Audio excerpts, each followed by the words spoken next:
Bueno, Dios les bendiga. Les decía que esta es la clase 15. Ya hemos estudiado con anterioridad todo el trasfondo que tenía el perímetro exterior del tabernáculo, la simbología de las bases, ¿verdad? Que tenían las columnas que eran de madera, los capiteles de bronce, digo, de plata, las bases que eran de bronce, el forrado de bronce que tenía. Hemos estudiado muy a profundidad todo esto y hoy nos toca aperturar con el estudio del lugar santo. Ajá, de manera muy general, esta es nuestra agenda donde hablaremos, valga la redundancia, de generalidades. Hablaremos sobre los muebles sagrados del lugar santo y entraremos de lleno a analizar la mesa de los panes de la proposición. Hablaremos de sus rasgos generales y de la cornisa de oro que tenía esta mesa de los panes de la proposición. Posteriormente analizaremos el pan del santuario, las características que poseía de manera general. Vamos a resolver esta pregunta porque es muy importante saber quiénes podían comer el pan sagrado. Hay un problema ahí en la Biblia, de hecho, junto con David, donde se relata que él había quebrado o llegado a violar la ley de Dios en este punto. Entonces vamos a empezar a tratar de entender por qué. Hablaremos del ofrecimiento y el coram deo. Coram deo es una frase que significa vivir delante del rostro de Dios. Hablaremos de cómo se relaciona esto también con la sociología. Bien sabemos que la iglesia es una de las instituciones que, si nosotros lo analizamos desde la antropología, desde la sociología, pues es una institución clave o fundamental. Entonces, vamos a entender que los panes tienen que ver en gran medida con un aspecto eclesiástico, un aspecto sociológico, y entenderemos a través de las tablas A y B algunos símiles entre estos panes acérrimos y el Señor Jesucristo. Entonces póngase cómodo, tenga a mano libreta y lápiz, lapicero para que podamos todos ir tomando apuntes. Esta sesión es muy pesada teóricamente, entonces le recomiendo que apunte muchísimo. A ver, vamos a ir trabajando con las generalidades del lugar santo. Sabemos que era un lugar exclusivo para los sacerdotes. Hebreos nos habla acerca de esto, de que el oficio sacerdotal se cumplía principalmente en la primer sección, en el lugar santo, ¿sí? Posteriormente analizaremos cómo esto estaba muy relacionado con el ministerio del sumo sacerdote, porque había ocasiones que el sumo sacerdote llegaba al lugar santo y después pasaba al lugar santísimo, principalmente en el día de la expiación. Entonces tenemos que tener esto bien claro, ¿no? Y bueno, ahí las medidas que tiene también tienen una simbología en la numerología. Aquí dejamos las medidas, que es de 20 por 10 por 10. Ajá. Y pues es un símbolo del servicio y de la adoración. Ahorita vamos a estar entendiendo por qué con estos muebles. Vea por favor que en el lugar santo solamente había 3 muebles principalmente. El candelero de oro, o a veces conocido como menorá, es descrito en el Éxodo 25, de los versículos 31 al 40, y en Éxodo 26, 35. El candelero de oro, como lo estudiaremos más adelante, ocupaba el aceite de oliva para poder trabajar. Entonces tenía despabiladeros, siempre estaba reflejando su luz hacia el frente. Entonces, ¿por qué es importante esto entenderlo? Porque aquí hablaríamos de la teología de la iluminación. Estaremos hablando de que para poder brindar un culto racional a Dios, Romanos 12, nosotros necesitamos recibir iluminación. pero no vamos a recibirla si no pasamos por la mesa de los panes de la proposición. Esto quiere decir, el pueblo se tenía que ofrecer. Recordemos que en el Hag HaMatzah, en la fiesta de los panes sin levadura, se buscaba que el pueblo, al igual que en la fiesta de las primicias, entendiese que debe de darle su vida a Dios en santidad. Y solo entonces podrían pasar a la adoración. El altar del incienso simboliza la oración y la adoración. Estudiaremos más adelante en otras sesiones que el libro de Apocalipsis nos habla acerca de esto. Dice literalmente el libro de Apocalipsis que el incienso serán las oraciones de los santos. Entonces, entendamos que existe una simbología realmente compleja aquí. El nivel de dificultad va a ir creciendo conforme nosotros vayamos avanzando. Cuando lleguemos a analizar el propiciatorio de oro del Arca del Pacto, va a ser un contenido exquisito en teología, en simbología y en cristología. Entonces, tenemos que ir paso a paso dilucidando qué es lo que estamos trabajando. Analizaremos para esto nuestro primer elemento, la mesa de los panes de la proposición. Para eso vamos a estar dando lectura. Yo había visto que había dos manitas levantadas, entonces les vamos a estar pidiendo, por favor, la lectura del Éxodo 25, de los versículos 23 al 30.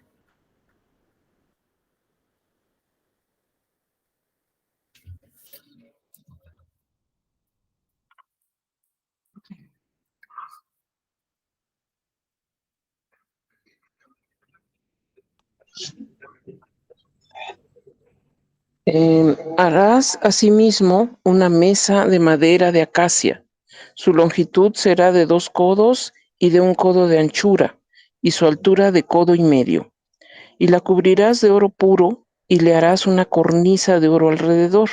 Le harás también una moldura alrededor de 1 palmo menor de anchura, y harás a la moldura una cornisa de oro alrededor.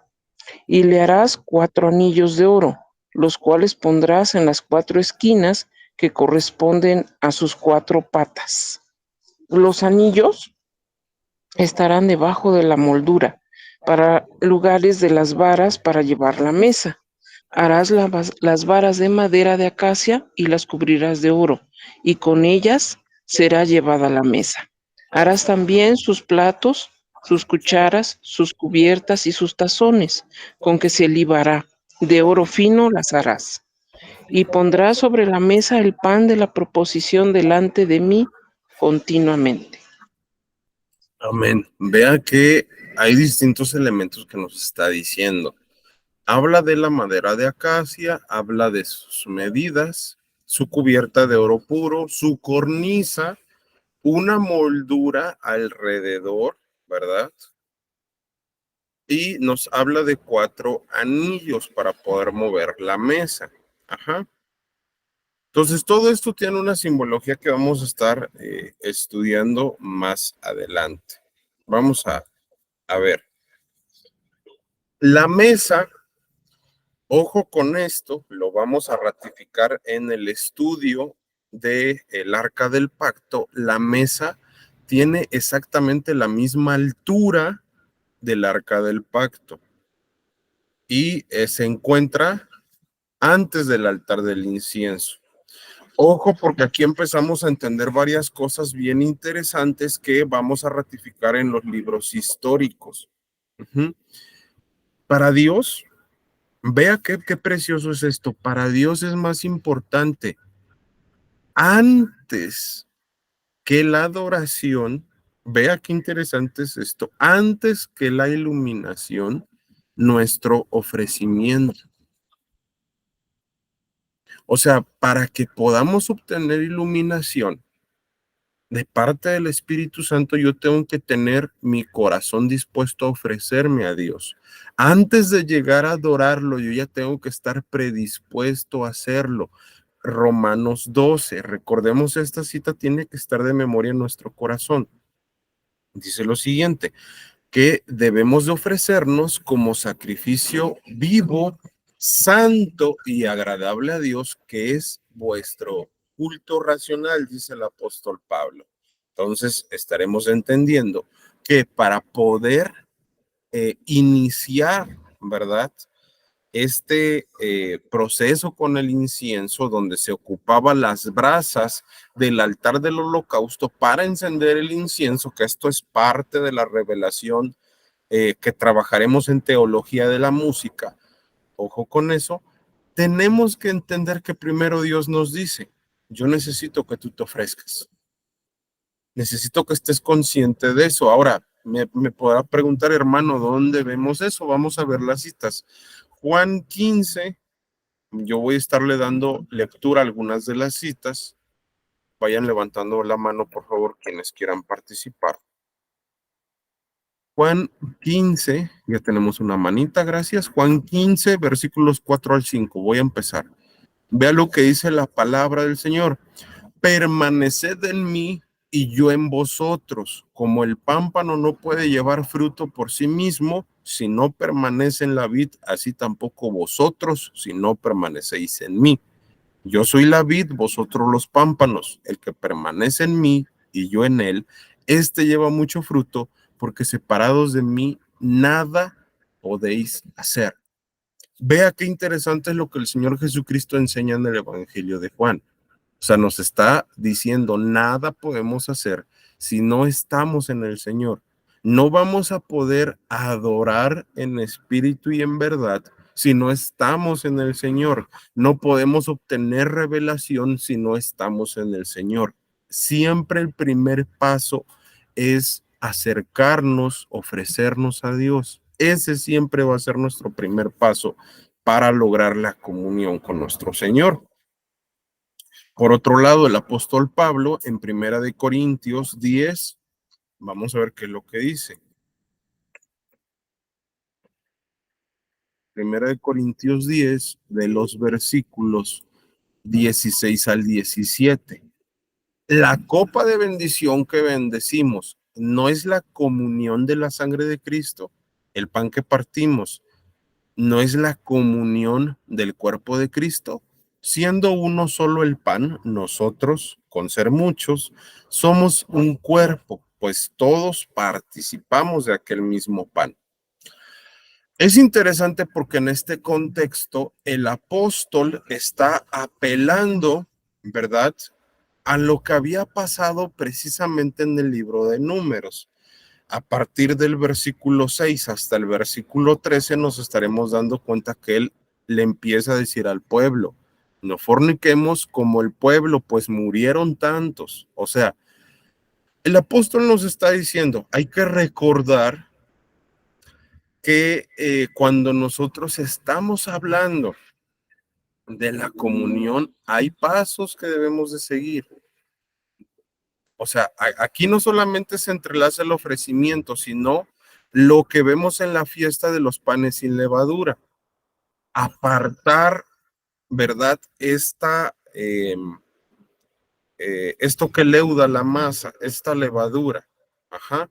Jesús bien enseñó sobre situaciones como la levadura de los fariseos, la levadura de los herodianos, ¿verdad? Y la levadura de aquellos que buscaban hacer un golpe de Estado con un levantamiento armado.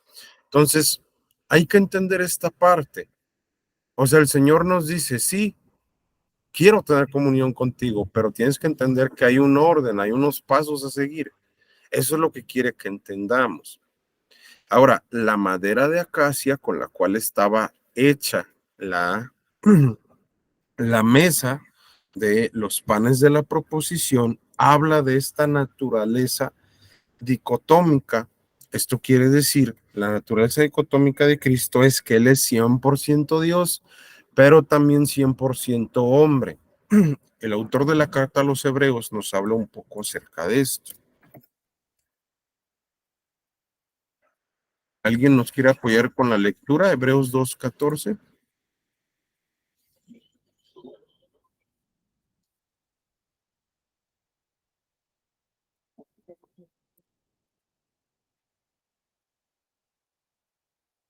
Ahí vemos una manita levantada. No sé si quiera participar el hermano Bairo u otra persona va a participar. Sí, señor. Hebreos 2:14 Amén. dice: así que por cuanto los hijos participaron de carne y sangre, él también participó de lo mismo, para destruir por medio de la muerte al que tenía el imperio de la muerte, esto es, al diablo. Y Amén. librar. Amén. Amén. Está fuerte el versículo, ¿eh? O sea, vean lo que dice la palabra del Señor. El Señor se volvió carne y sangre. O sea, en el estado de preexistencia, en el estado de la eternidad del verbo de Dios, lógicamente sabemos que el Señor Jesucristo es creador. Entonces, al ser creador, pues existía antes de todo lo que el griego diría como cosmos. Esta palabra no solamente aplica a una cuestión física, sino también espiritual. Entonces, sabemos que el Señor en su estado de eternidad participó con nosotros, se volvió hombre, ajá, y su propósito, como bien dice el versículo, pues era darnos la redención, era destronar, ¿verdad? Eh, de esta subyugación que estaba haciendo el diablo sobre la humanidad a causa del pecado de Adán. Entonces, vea qué interesante es lo que nos enseña la palabra. Gracias, hermano Bairo, por la lectura. Ahora, aquí de este lado les dejo un prototipo que se hizo, si no mal recuerdo, con AutoCAD, donde nosotros estuvimos tratando de hacer lo mejor posible o ejemplificar esta cornisa de oro, ¿sí? Esta cornisa de oro habla acerca de la suficiencia de la obra de nuestro Señor Jesucristo para mantenernos pues dentro del redil del Señor. Y usted dirá, bueno, hermano, pero ¿cómo por qué? A ver, vamos a analizarla un poquito a detalle. En esta sección, en esto se encuentran los panes. Vamos a estar viendo más adelante que los panes eran 12 y simbolizaban cada una de las tribus. Entonces, esto tiene que ver con este cuidado que Dios tenía sobre las tribus. Vea qué interesante es esto. Ahora sabemos que a pesar de que no somos judíos, nosotros somos cuidados, somos protegidos por el Señor. Pero también la forma propia de la cornisa tendría que ver con la coronación, con la exaltación del Señor Jesucristo. Vamos a ver qué es lo que dice, igual Hebreos 2, pero ahora de los versículos 7 al 9.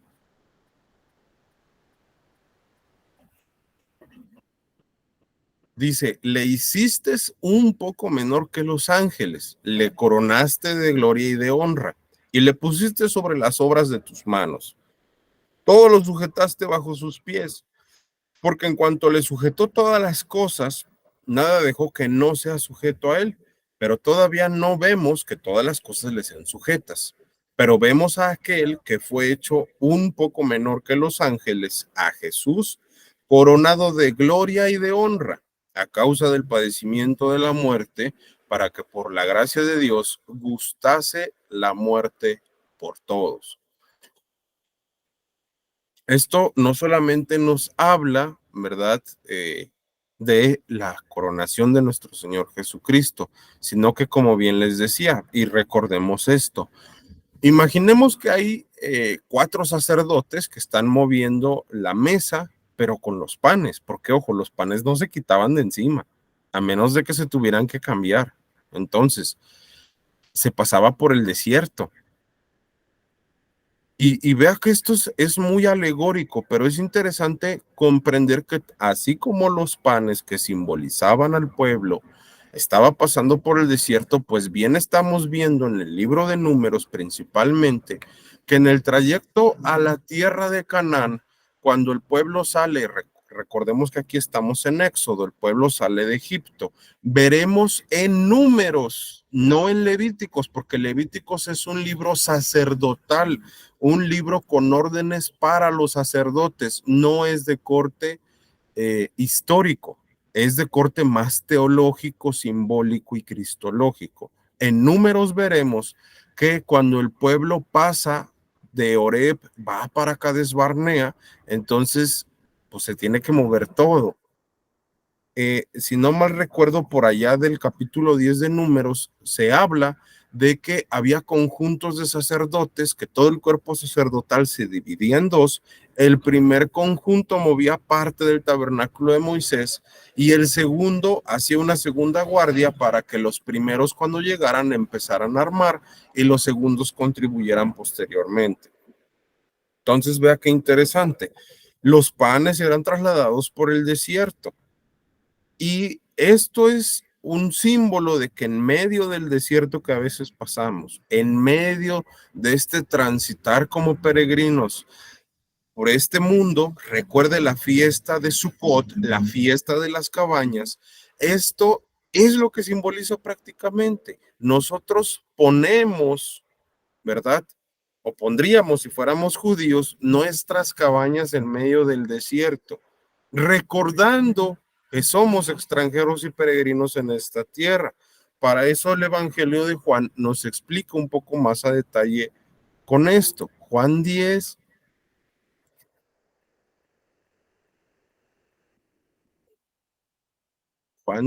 versículos 27 al 28. Vea lo que dice la palabra. Y yo les doy vida, perdón, mis ovejas oyen mi voz y yo las conozco y me siguen. Y yo les doy vida eterna y no perecerán jamás. Ni nadie las arrebatará de mi mano. Vea que el énfasis de estos dos versículos está precisamente en la preservación que hace nuestro Señor Jesucristo para con nosotros. O sea, todo se trasladaba por el desierto, pero en medio de eso la cornisa no permitía que cayeran los panes, que cayeran estos tazones que tenían incienso, que estaban en la parte superior de los panes. Todo esto habla de la mera conservación que el Señor nos da a nosotros. Y ahora sí, vamos a estar analizando el pan, estos panes acérrimos. Aquí tenemos Éxodo 25:30 y Levíticos 24, de los versículos 5 al 9, que tendremos una sesión especial donde hablaremos muy a profundidad de esto. Por ejemplo, vamos a ver algunas de sus características generales. Primero, eran 12 panes. Eran cambiados cada Shabbat o cada día sábado. Número 2, ¿verdad? En cada hilera de panes había incienso. 3, hemos de entender que esta elaboración de los panes nos va a recordar a la fiesta de las primicias. Nos va a recordar a la fiesta de los panes sin levadura. ¿Por qué? Porque en ambas fiestas, vámonos con fiesta de las primicias, el pueblo golpeaba el trigo, se escogía el trigo, se llevaba por fuego y posteriormente se martajaba, ¿verdad? El grano de trigo para posteriormente limpiar, ¿verdad? Todo, si había un residuo, cascaritas o algo. Y esto junto con aceite de oliva y vino se presentaba delante del Señor. Por otro lado, y es muy parecido al proceso de la fiesta de los panes sin levadura y de la fiesta de las primicias, es muy parecido, ¿sí? Ambos tienen que ver con el ofrecimiento, ambos tienen que ver con sacar la levadura que en la Biblia mayormente, en la tipología bíblica, se hablaría de que tiene una relación con el pecado. Entonces, el pan de la proposición literalmente en hebreo es lechem panim o panes de los rostros. En Éxodo 35 y en Éxodo 39 nosotros identificamos que se traduce de esta manera pan de la proposición o lechem panim a estos panes. Ahora, ¿por qué panes de los rostros? Aquí quiero entrar un poquito en un punto teológico que el doctor Sproul, antes de morir, escribió incluso acerca de esto. Cuando nosotros observamos esta parte en hebreo, nos daremos cuenta que nos da la idea el texto hebreo de estar cara a cara con alguien. Y vea qué interesante es esto. No sé si ya lo habíamos reflexionado, pero uno de los elementos universales que simbolizan comunión para todas las familias es la mesa, porque en la mesa te sientas a comer. Entonces, qué interesante es empezar a entender esto. Dios nos está diciendo en su palabra, estos panes de la proposición, quiere decir que prácticamente el pueblo estaba de frente a Dios mismo. Estamos hablando en un aspecto metafórico o espiritual. Entonces, el pueblo tenía esta bendición de que al ofrecer era como si estuviera delante del Señor. Primero ofreciéndose a sí mismos, ofreciendo el fruto de la tierra, de su trabajo, sí, pero esta es la connotación teológica que tiene precisamente el lekem panim o los panes de los rostros. Ahora, hay características generales que nos van a empezar a hacer reflexionar demasiado. Por ejemplo, en Números 4:7 se habla de que son ofrecidos continuamente. Nosotros recordemos, a lo mejor me voy a adelantar un poquito acá, que los panes eran precisamente símbolo del pan de vida que es el Señor Jesucristo. Sabemos que en el Evangelio de Juan se habla de esto. Hebreos, Romanos, Colosenses, ¿verdad? Nos va a hablar acerca de todo esto. Vamos a estar viendo todas las citas. Aquí sí nos vamos a estar tendiendo mucho a dar una lectura bien profunda de la Escritura. Hebreos 1, versículos 11 y 12. Necesito que alguien me apoye con lectura, por favor. Hebreos 1, 11 y 12.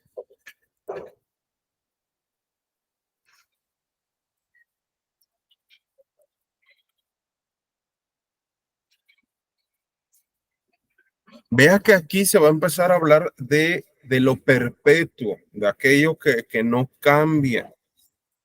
Si nosotros empezamos a entender esta parte de la teología, de lo que significa el pan sin levadura, de cómo se conecta con el carácter de Cristo, tenemos que empezar por saber que el Señor nunca cambia, que esto es sombra de lo venidero. Amén. Amén. Dice Hebreos 1, 11, 12. Ellos perecerán, mas tú permaneces, y todos ellos se envejecerán como una vestidura, y como un vestido los envolverás y serán mudados, pero tú eres el mismo, y tus años no acabarán. Amén. ¿Por qué empezamos por este punto? Porque si el Señor no cambia, si su carácter no cambia, eso quiere decir que desde la eternidad hasta la eternidad, Él siempre ha tenido el propósito de darnos el sustento. Como hemos de entender en la teología de Logos, que es revelada en el Evangelio de Juan, el Cordero de Dios, el pan de vida, no solamente nos da un sustento físico, sino también espiritual. La imagen del pan, la simbología que posee es demasiado profunda, reitero, vamos a darnos una sola clase para entender la amplitud de esto. Ajá. También vamos a estar viendo dentro de estas características que tenemos una necesidad constante nosotros del ofrecimiento. Reitero, para llegar a la comunión con Dios, para llegar a saciarnos del pan de vida, no es por casualidades. Es que ya estando en Cristo tenemos responsabilidades. El apóstol Pablo nos lo explica. Vamos a volver a ver este pasaje, Romanos 12:2. No os conforméis a este siglo, sino transformaos por medio de la renovación de vuestro entendimiento, para que comprobéis cuál sea la buena voluntad de Dios, que es agradable y perfecta. Pero el apóstol Pablo en el versículo anterior nos dice cómo. ¿Cómo puedo saciarme del bien de Dios? ¿Cómo puedo comprobar la voluntad de Dios? Presenten vuestros cuerpos. Esa es la clave, o sea, son condicionantes. Ajá. Ahora, vamos a estar estudiando también segunda carta a los Corintios 4:16.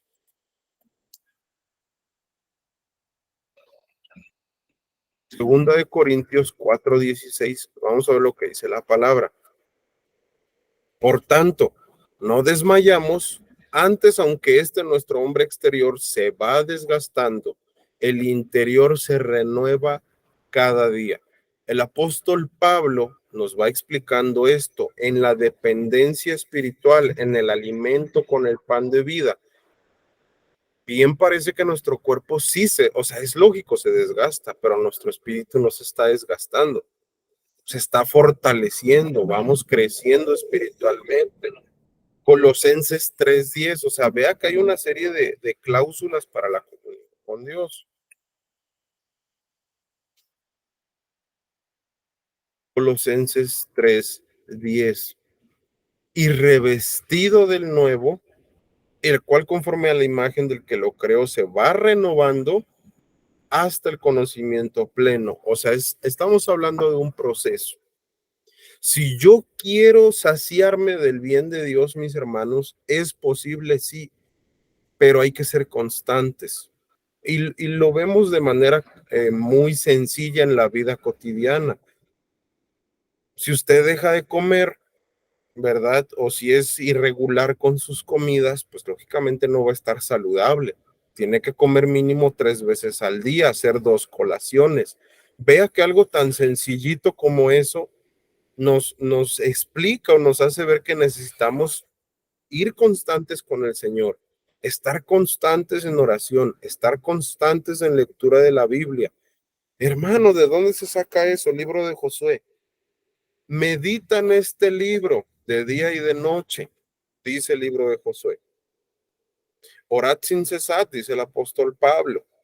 Hemos de entender también en unión con Salmos 1, ¿no? Bienaventurado el varón que se deleita en la ley de Jehová, que medita en ella de día y de noche, será como árbol plantado junto a corrientes de las aguas. Eso es lo que Dios nos está invitando a hacer, a decir, a ver, tienes que tener esto para poder ser fuerte, para poder tener la vitalidad que da el Espíritu Santo. Necesitamos ser constantes, ser disciplinados. Aquí no hay de otra. No hay de otra. ¿Sí?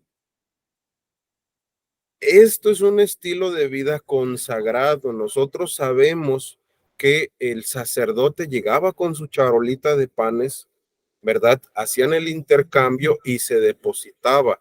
Pero reitero, y el mismo apóstol Pablo en primera a los Corintios nos dice que está la mesa del Señor y está la mesa de los demonios y que no podemos participar de ambas.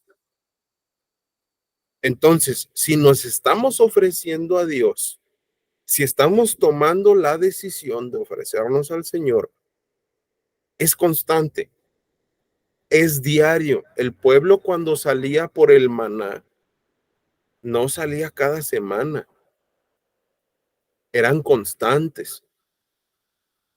Entonces, esta es la parte que nosotros volvemos a lo mismo. Si comemos 3 veces al día, si hacemos 2 colaciones, pues lo mismo debiera de ser en nuestra vida espiritual. Un constante pensar en Dios.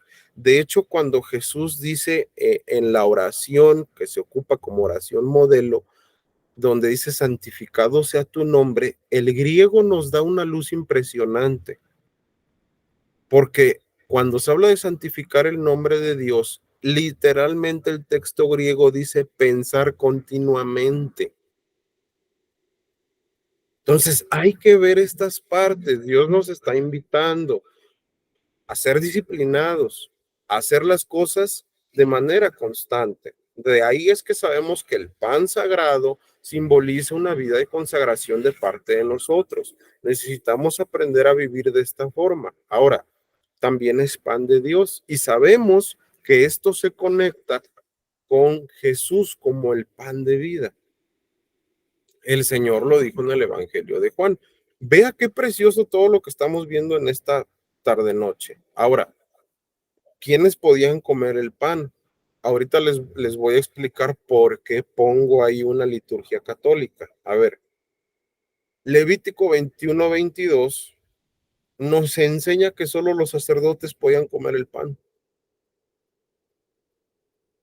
Y esto que como para qué nos sirve. Vuelvo a repetir lo que dice Pedro. Vosotros sois real sacerdocio, nación santa y pueblo adquirido por Dios, dice el apóstol Pedro. Ahora nosotros podemos comer del pan de Dios. Jesús mismo dijo, quien no come mi carne ni bebe mi sangre tiene vida en sí mismo. O sea, vea a qué profundidad se va esto, a que el Señor nos invita a decir, a ver, quiero tener comunión contigo. Debes de entender tu posición como hijo de Dios, eres sacerdote. Eres sacerdote, es parte del oficio sacerdotal, primero acudir a Dios para después vivir como nación santa. No se puede vivir en santidad sin depender del Espíritu Santo, y eso lo vimos en el lavacro. El lavacro nos enseña eso. El sacerdote terminaba de destazar, terminaba de poner la sangre sobre el altar del holocausto, y ¿qué hacía? Se iba a lavar. El lavacro, el agua, es un símbolo del Espíritu Santo. El lavacro estaba conformado por los espejos de las mujeres egipcias que se los dieron a las mujeres israelitas. Entonces, símbolo de la palabra de Dios, al igual que el agua, cuando el sacerdote llegaba, lo primero que hacía era ver un reflejo de sí mismo y lavarse con agua, lavarse. O sea, llegamos a la palabra, nos confronta y el Espíritu Santo está dispuesto a lavarnos. Vea qué interesante todo esto. O sea, hay que entender que el sacerdocio no nada más era la vestimenta, sino que había un ungimiento especial, que era el aceite de la santa unción. Y las vestiduras, como lo estaremos analizando, si no mal recuerdo, por 5 semanas aproximadamente, tienen una simbología bien profunda. Ahora, estas consideraciones del Corán Deo nos van a hacer reflexionar. Por un lado, vamos a estar viendo que Cristo intercede por nosotros para poder ingresar a la presencia de Dios. O sea, no es que ingresemos por querer. Él ha pagado, ¿verdad? Ha cubierto todos los requisitos legales y ahora podemos estar con Él porque su sangre ha sido derramada. Vamos a estar viendo, por favor, Juan 17:9.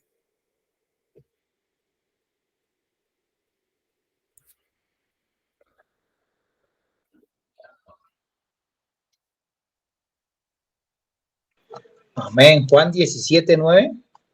Amén. Yo ruego por ellos, no ruego por el mundo, sino por los que me diste, porque tuyos son. Amén, amén. O sea, el Señor está intercediendo. Hebreos dice que tenemos un perfecto sumo sacerdote que está en los cielos.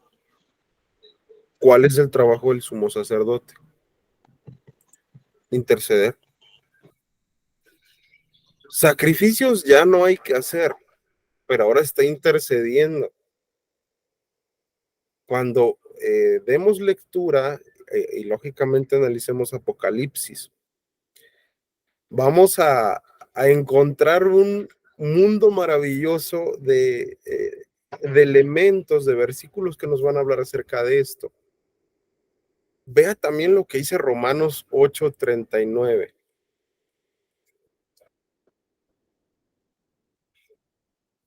Romanos 8:39. Ni lo alto, ni lo profundo, ni ninguna otra cosa creada nos podrá separar del amor de Dios que es en Cristo Jesús, Señor nuestro. Oiga, hermano, ¿y eso qué tiene que ver con el sacerdocio? Se lo explico, lo vamos a ver más adelante. El sumo sacerdote tenía una placa en su pecho con 12 piedras preciosas y en cada piedra grabado el nombre de una de las tribus. ¿Cerca de dónde estaban? De su corazón. O sea, vea que toda la ropa sacerdotal tiene un significado. Entonces, cuando Pablo escribe, bien pareciera que está recordando todo el Antiguo Testamento. Y esto es bien curioso porque literalmente, así como el pueblo de Israel estaba cerca del corazón del sumo sacerdote, ahora nosotros estamos cerca del corazón del perfecto sumo sacerdote que es Cristo. Yo no sé si usted se goza, yo sí, me encanta. Es algo maravilloso, vea cómo la Biblia nos da luz sobre temas impresionantes, sobre un conocimiento del amor de Dios bien, bien precioso. Hebreos 7, 24, 25. Vamos a ver qué dice. ¿Me ayudas, por favor? Hebreos 7, 24 y 25.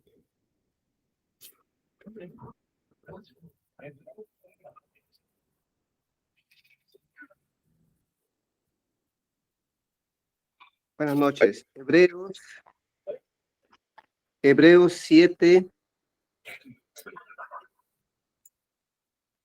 24, 25.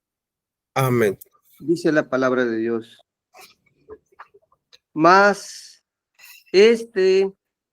por cuanto permanece para siempre, tiene un sacerdocio inmutable, por lo cual puede también salvar perpetuamente a los que por él se acercan a Dios, viviendo siempre para interceder por ellos. Amén. Amén, amén. Muchas gracias, mi hermano. Vea que, bueno, a mí me alegra saber esto, hermanos, porque es nuestro abogado el Señor. O sea, vea que sí estamos estudiando cuestiones con el sacerdocio y lo que usted quiera, pero está intercediendo, se preocupa por nosotros. Hay una parte muy, muy bonita de la Biblia donde el Señor dice, no busques la comida, no busques el abrigo, de eso se preocupan los gentiles. Dios sabe la necesidad que tienen.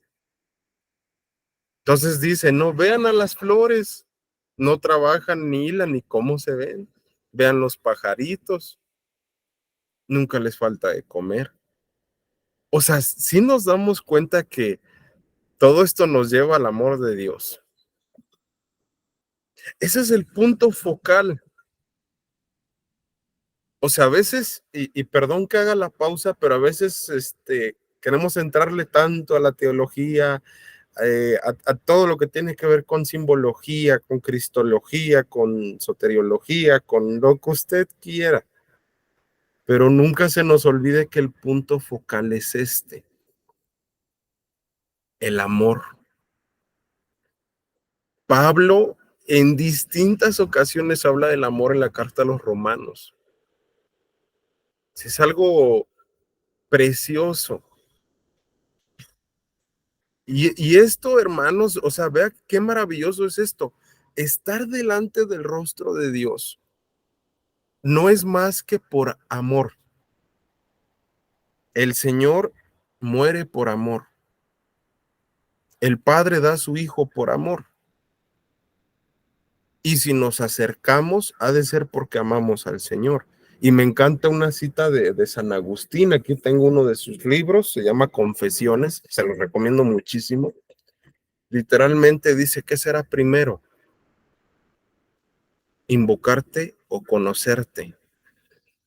Y más adelante habla sobre el amor, ¿no? O sea, vea qué maravilloso es esto. San Agustín, uno de los más grandes teólogos de todas las épocas, escribe literalmente acerca de cómo podemos llegar a conocer a Dios, cómo está relacionado el amor. O sea, vea que esto es algo maravilloso. Hay una parte donde literalmente dice que el Señor es la salud de nuestra alma. Hasta lo estoy buscando aquí. Perdón que haya hecho la pausa, pero esto es precioso. Vea lo que dice. He aquí ante ti, Señor, los oídos de mi corazón. Ábrelos y di a mi alma, yo soy tu salud. Correré tras esa palabra y me asiré a ti. No me ocultes tu faz, muera yo o no muera, a fin de que la vea. O sea, es maravilloso, esto es algo precioso. Este hombre, Agustín, San Agustín, fue un hombre inconmensurable en filosofía.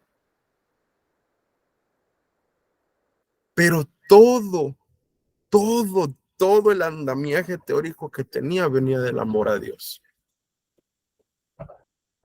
Eso es lo que a veces nos perdemos. Perdón que haga esta pausa, pero lo siento necesario. Hermanos, si el punto del estudio no es que usted se enamore de Dios, está perdiendo el tiempo. Ese es el problema que tenemos. A veces se nos olvida. A veces se nos olvida para qué estudiamos la Biblia, para qué estamos estudiando los textos originales, para qué ocupamos teología, para enamorarnos de Dios, para que le arda el corazón al abrir la escritura, para que diga, Señor, qué hermoso eres. Eso es vivir coram Deo, eso es vivir delante del rostro de Dios. Imagínense si no vamos a estar enamorados y agradecidos con Dios por sus maravillas. Y aquí vemos también otra pregunta que quisiéramos resolver. O sea, hay una sociología, pudiéramos llegar a entender que los panes sin levadura tienen algo que ver con la sociología. Pues mis hermanos, son 12 panes que simbolizan 12 tribus. Y recordemos que según el apóstol Pablo, ahora, vamos a ver lo que dice Efesios, ahora el Señor ha deseado dar redención no solamente a los judíos, sino también a nosotros los gentiles. O sea, vea qué maravilloso. Efesios 2, 11 al 18. Vea qué preciosa la palabra de Dios. Efesios 2, 11 al 18.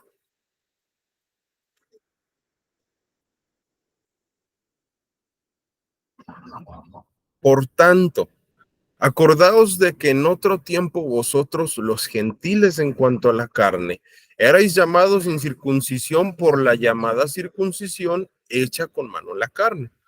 En aquel tiempo estabais sin Cristo, alejados de la ciudadanía de Israel y alejados a los pactos de la promesa, sin esperanza y sin Dios en el mundo. Pero ahora en Cristo Jesús, vosotros que en otro tiempo estabais lejos, habéis sido hechos cercanos por la sangre de Cristo.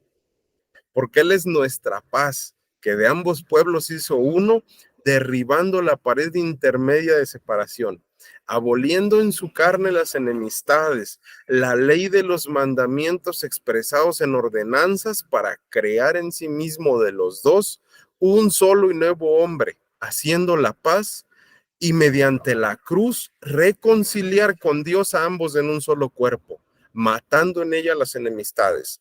Y vino y anunció las buenas nuevas de paz a todos los que estabais lejos, a los que estaban cerca, porque por medio de él, los unos y los otros, tenemos entrada por un mismo espíritu al Padre. Es la integración. ¿Por qué hablamos de sociología? Porque el Señor ha buscado integrar, ha buscado este puente, esta reconciliación. Eso es algo bien interesante. Dios no se fija en el trasfondo cultural, por eso es que le pongo ahí una imagen de distintas culturas, ¿no? El Señor no hace un prejuicio como nosotros.